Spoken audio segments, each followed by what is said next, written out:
Jesus no livro de Mateus. O tema de hoje é o Sermão do Monte, parte 2.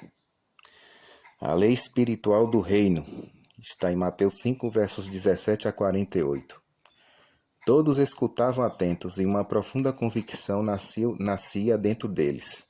Ali estava um mestre verdadeiro, como nos tempos antigos, como os profetas e como Moisés. Pode haver alguém maior que Moisés? Deu-nos a lei, pensavam. Ninguém pode mudá-la. A permanência da lei, Mateus 5, 17 e 18. Não penseis que vim revogar a lei e os profetas, disse Jesus. Todos se assombram. Como sabe o que pensamos? Mas não lhes deu tempo para conjecturas. Não vim para revogar, acrescenta, vim para cumprir.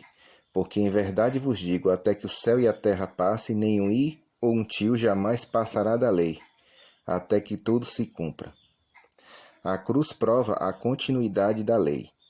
A multidão não esperava ouvir nada diferente, mas muitos que hoje pretendem fazer parte do reino dos céus creem que Jesus aboliu a lei na cruz. Isto é paradoxal. Se fosse assim, tivesse-a abolido antes da cruz, haveria duas maneiras de suprimir a existência do pecado. Uma era eliminando a lei. Onde não há lei, não há pecado, porque pela lei é que vem o pleno conhecimento do pecado. Romanos 3, versículo 20. Além disso, a lei condena o pecado e o pecador. Sem lei não há condenação, simplesmente porque se o pecado não existir, o pecador não é pecador. Mas Deus não eliminou a lei, não podia aceitar uma ficção. O pecado existe, e quem comete pecado é pecador. Deus optou pela segunda forma de eliminar o pecado, a morte de Cristo na cruz. Nela, ele substituiu o pecador para lhe dar vida, pois por ter transgredido a lei, o pecador estava condenado à morte. A cruz, longe de revogar a lei, é a maior prova de que a lei continua existindo e continuará vigente para sempre. A entrada no reino dos céus, Mateus 5, versos 19 e 20. Aquele, pois, que violar um desses mandamentos, continuou dizendo Jesus, posto que dos menores será considerado mínimo no reino dos céus, e também aquele que por seu ensino induz à transgressão, e a pessoa que fizer as duas coisas, transgredir a lei e ensinar a transgredi-la, está fora do reino. Como entender isso? A entrada no reino dos céus não é pela misericórdia e o amor de Deus? Claro que sim, não há outra forma. Acontece que a lei, que é justiça, e o amor, que é misericórdia, não são inimigos, nem incompatíveis, nem excludentes. Deus é ao mesmo tempo justiça e misericórdia. Dele procedem a lei e o amor. Não há antagonismo entre eles. Ao contrário, um é a descrição do outro. A lei é uma lei de amor e o amor é a base da lei. Nisto se resume a lei e os profetas.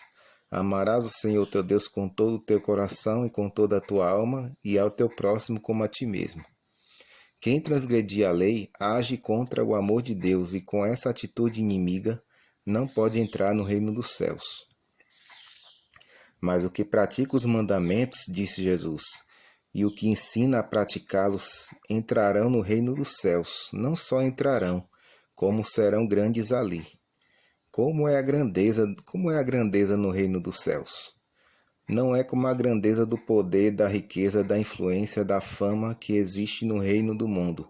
É a grandeza da justiça. Justiça que na vida do cidadão do reino dos céus, primeiro, é justificado pela fé, e logo a obediência pela fé em Cristo Jesus. As duas juntas, fé e obediência, em uma integração semelhante à integração da lei e do amor em Deus. Porque a justiça do crente é um milagre de Deus em sua vida por meio da obra do Espírito Santo. Jesus completa seu ensino sobre o cumprimento presente da lei dizendo, porque digo a vocês que não podem entrar no reino dos céus, a menos que a sua justiça supere a dos fariseus e a dos mestres da lei. O cumprimento verdadeiro da lei que está em Mateus 5, versos 21 a 47. A irritação. Jesus disse, ouviste o que foi dito aos antigos, não matarás. e quem matar estará sujeito a julgamento. Mas a lei diz algo mais do que isso. Jesus quer que todos os cidadãos do reino se recordem sempre que se ficarem zangados com seu próximo, ou o insultarem ou o amaldiçoarem, serão culpados de transgredir este mandamento. Mateus 5, versos 21 e 22. O cumprimento da lei tem que ser completo, no sentido de abranger toda a lei, cada um dos 10 mandamentos. Além disso, tem que incluir a letra e o espírito. Não que um seja mais importante que o outro. Os dois fazem parte do mandamento e nenhum dos dois pode ser descuidado.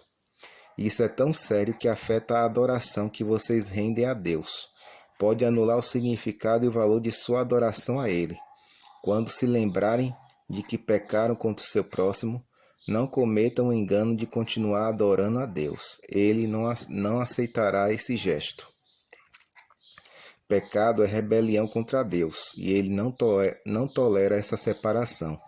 Em troca, aceita o arrependimento e recebe o pecador arrependido, como um filho pródigo que volta para casa, com amor e festa. Vá primeiro se reconciliar com seu irmão, logo depois volte e continue adorando a Deus. Não tenha nenhum adversário, e se alguém se tornar seu adversário, chegue a um acordo com ele sem demora. Não perca tempo, nem o deixe para depois, é perigoso. O seu adversário pode levá-lo a um juiz ou ao julgamento de toda a comunidade, e todos eles podem condená-lo. O juiz pode enviá-lo ao cárcere, sujeitá-lo à condenação da comunidade, ao desprestígio e à rejeição. O que faria você se todos o rejeitassem? E você, o que faria se Deus o rejeitasse? Cobiça sexual. Ouviste o que foi dito, não adulterarás, Mateus 5:27. Mas agora esse mandamento não é bem entendido. Esqueceram-se de que ele inclui a mera cobiça sexual oculta na mente de vocês. O pecado não reside apenas no mal que aparece visível em suas ações, mas também no mal que levam oculto em seus pensamentos. Qualquer que cobiçar uma mulher, já adulterou com ela em seu coração. Eliminem a ação má, elimine também os desejos maus que estão escondidos na alma. Entregue sua vontade a Deus, embora às vezes tal entrega signifique fazer um sacrifício tão grande, como se alguém deixasse amputar um membro do corpo, um olho ou a mão que estivesse doente e essa enfermidade colocasse em perigo toda a vida.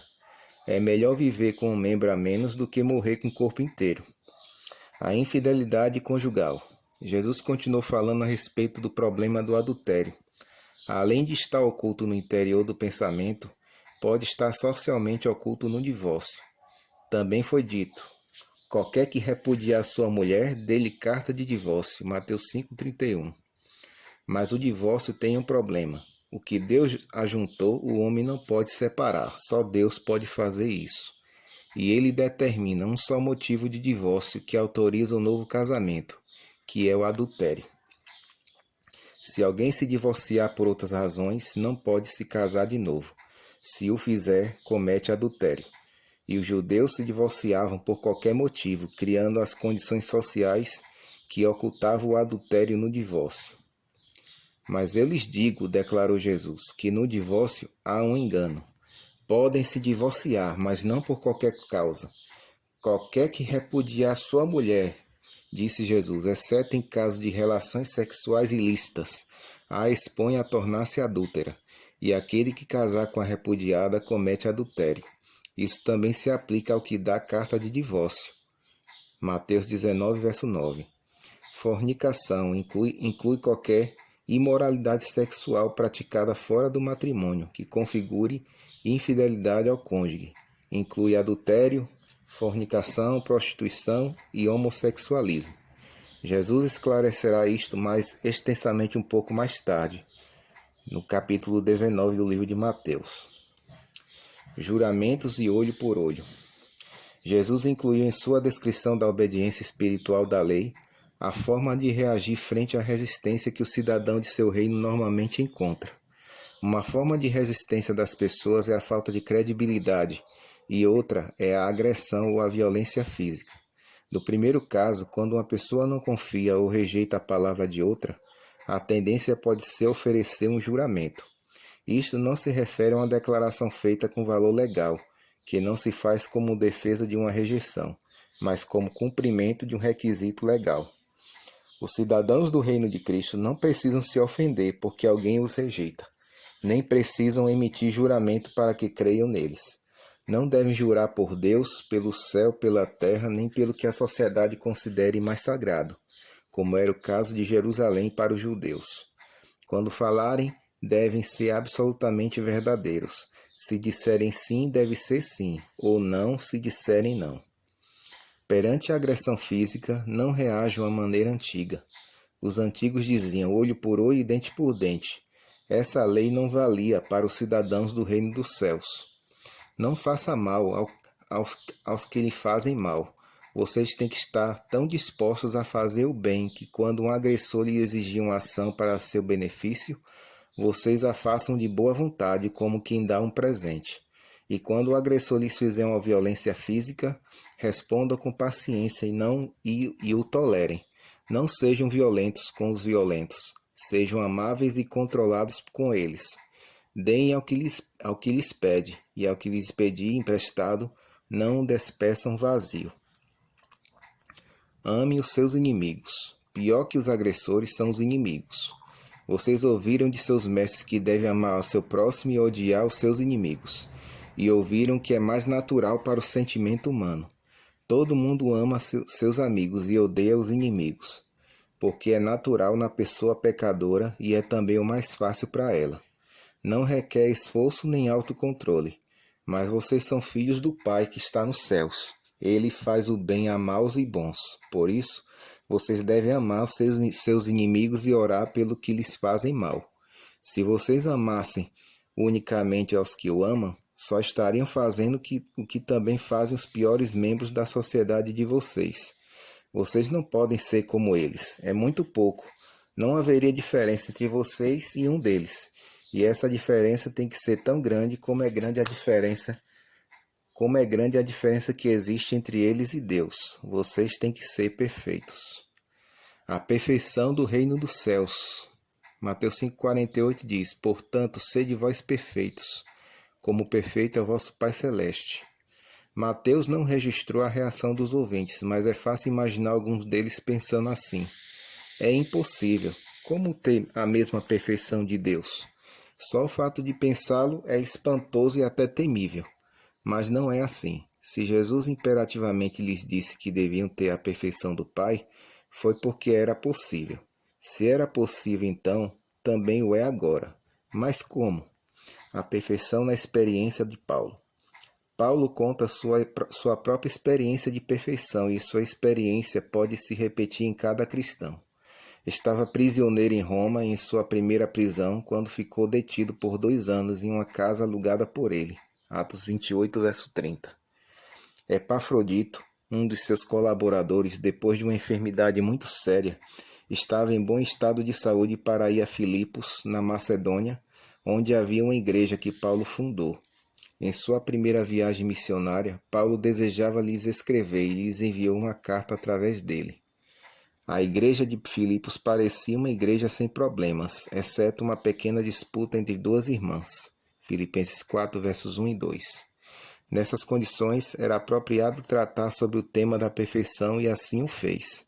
A carta aos Filipenses é o texto do Novo Testamento que mais amplamente explica a perfeição. Não se preocupe com minhas prisões, disse Paulo. O que para mim era ganho, agora o estimo como perda pelo conhecimento de Cristo. O que realmente me importa é estar unido a Ele. Não quero minha própria justiça, mas a que procede de Deus apoiada na fé. Quero conhecer Cristo e receber o poder que produziu sua ressurreição. Quero participar dos sofrimentos que ele teve na cruz e chegar a ser semelhante a ele em sua morte, para alcançar eu também a ressurreição de entre os mortos. Não é que eu já seja perfeito. Entretanto, esquecendo-me do que para trás fica, me esforço por alcançar o que está adiante e prossigo neste caminho para ganhar o prêmio. Vocês escutem, todos os que são perfeitos vivam de acordo com o que já alcançaram. Sigam meu exemplo e o exemplo dos que se comportam conforme o modelo que receberam. Não sigam o exemplo dos inimigos da cruz de Cristo. Eles seguem seus próprios desejos, orgulham-se de si mesmos e só pensam nas coisas terrenas. Eles serão destruídos, mas nós somos cidadãos do reino dos céus, onde o Senhor transformará o nosso corpo que agora nos humilha em um corpo semelhante ao corpo de sua glória. Filipenses 4, versos 12 a 21. A perfeição é um caminho, Cristo. Paulo diz que não é perfeito e ao mesmo tempo que é perfeito, mas não se trata de contradição. A perfeição é um caminho. Nele, vamos alcançando objetivos de perfeição e deixando-os para trás para seguir em busca de novos objetivos até que cheguemos à meta final, que inclui também a perfeição do corpo físico. Perfeitos são aqueles que não se desviam do caminho, prosseguem pela fé. Nunca saem do caminho. Que caminho? Eu sou o caminho, a verdade e a vida, disse Jesus em João 14, verso 6. Então a perfeição do cristão é a perfeição de Cristo, vivida pela fé. Como Cristo é o único igual ao Pai, o crente que vive pela fé, a perfeição de Cristo pode ser perfeito, como o nosso Pai que está nos céus. Essa é a nossa reflexão de hoje. Que Deus esteja com cada um de vocês.